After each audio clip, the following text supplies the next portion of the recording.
General traders assumption ప్రకారం market 9 o'clockకే start అయిపోద్ది అనుకుంటారు, కానీ 9 to 9:15 ఐస్బర్గ్ ఆర్డర్స్ అంటే heavy orders 10,000 shares 20,000 shares trade అవుతాయి.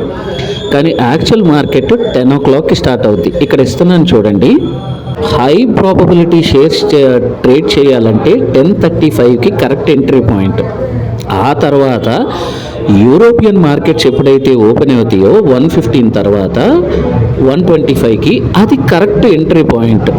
మీరు ఎక్కడ సంపాదించాలనుకున్నా కానీ ఫస్ట్ చూడాల్సింది వాల్యూమ్స్, ఆర్ఎస్ఐ, మిగతా మొమెంటం అంటే particular sectors, particular stock up ట్రెండ్లో ఉన్నాయా, డౌన్ ట్రెండ్లో ఉన్నాయా, వాలటైలిటీ ఎంత ఉంది, బ్రేక్అవుట్ పాయింట్స్, స్టాప్ లాస్.